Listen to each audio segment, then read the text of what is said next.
My name is Lily, and this is the story of how my seemingly perfect life turned into a waking nightmare. At 29, I was a successful online entrepreneur living in Dallas, Texas. My business was thriving, and I earned $30,000 a month.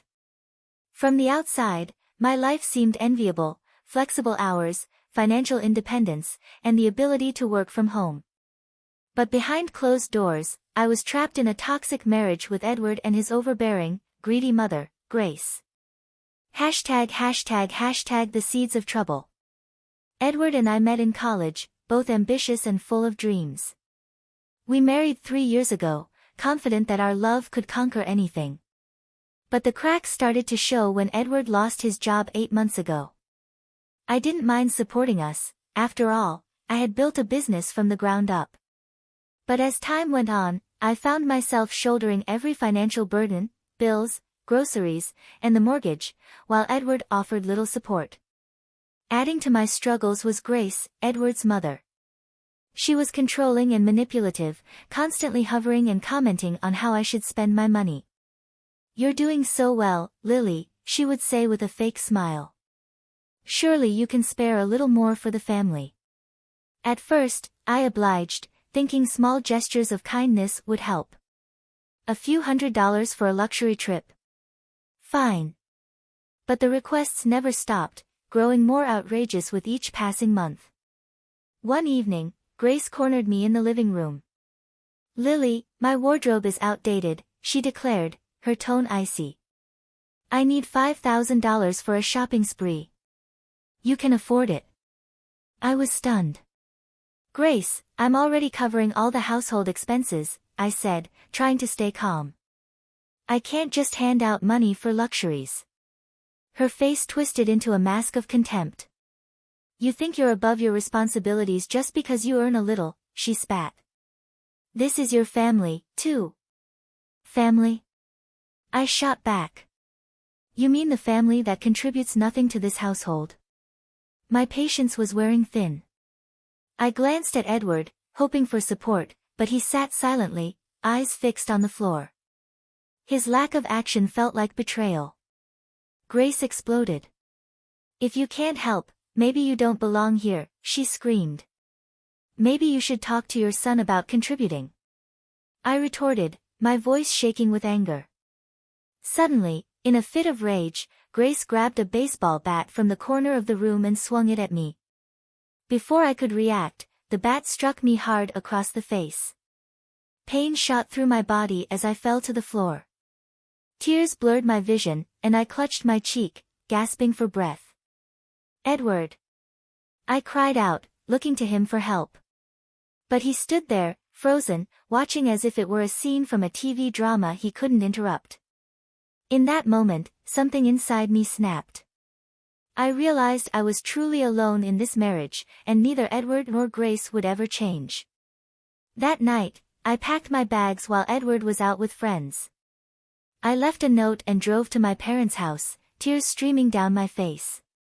Despite the pain and betrayal, I felt an overwhelming sense of relief, as though I had broken free from invisible chains. Over the next few days, I began to rebuild my life. My parents offered unwavering support, reminding me of my worth. They saw not just the bruises on my face but the deeper wounds on my spirit. I knew I had to take the next step: divorce. Before filing, I decided I wouldn't go quietly. If Edward and Grace wanted me back, they would have to pay for it, literally. I worked with a lawyer to protect my assets and ensure their manipulation wouldn't leave me empty-handed. The thought of transferring the house into my name gave me strength. One morning, I left them a surprise. I cleared all joint accounts, leaving them a taste of what life without me would look like. They woke up to a world where they had to fend for themselves. A week later, my phone buzzed. It was Edward. Hesitating, I picked up. "Lily," he began, his voice subdued. "Can we talk? I want to apologize." "Why?" "So you can convince me to come back?" I asked coldly. "No, it's not that. I never thought Mom would go that far," he stammered. "I didn't know what to do." You watched as she hit me, Edward, I said, my anger rising. You didn't even try to stop her. I thought staying quiet would calm her down, he muttered, his excuse as weak as his resolve. Save it, I snapped. I'm done being treated like a doormat. Goodbye, Edward. I hung up, feeling a weight lift from my chest. As I prepared for the divorce, I felt a renewed sense of purpose. The bruises on my face were healing, but the lessons I learned would stay with me forever. I would no longer let anyone control or belittle me. This was my story, and I was taking it back. For the first time in years, I felt like myself again, strong, determined, and ready to face the future. Whatever challenges lay ahead, I knew I could overcome them. This was the beginning of my new life. Edward's chilling words hung in the air, his tone laced with bitterness. Grace, ever the manipulator, echoed his sentiment, her voice dripping with mock concern. You'll regret this, Lily, she said, her eyes narrowing. But I stood firm, the weight of the signed documents grounding me in a way I hadn't felt in years. The house was mine now, a tangible symbol of my independence. For the first time, I had wrestled control from Edward and Grace, and I wasn't about to let their threats intimidate me. After they left, I felt a mix of triumph and unease. The battle wasn't over, I could sense it in Edward's dark smile and Grace's veiled threats. But for the first time in months, I felt empowered. I knew I'd have to stay vigilant, but I also knew I was capable of handling whatever came next. The following day, I took the final steps to secure my newfound freedom. I changed the locks on the house, updated the title with the county, and ensured all financial ties to Edward were being severed. My lawyer helped me file for divorce, and I felt the first stirrings of hope for a future without their toxic influence. True to form, Edward and Grace didn't go quietly. They called, texted, and even showed up unannounced, alternating between apologies and veiled threats. Edward's desperation to repair things was obvious, but his pleas rang hollow. Grace, however, was less subtle. You'll come crawling back when you realize you can't handle life on your own, she sneered during one particularly tense encounter. But I didn't respond. I didn't need to. Their attempts to manipulate me only strengthened my resolve. Weeks turned into months, and with every passing day, I felt lighter. My business flourished as I poured my energy into it, and I began to rediscover the vibrant, confident woman I had been before Edward and Grace had entered my life.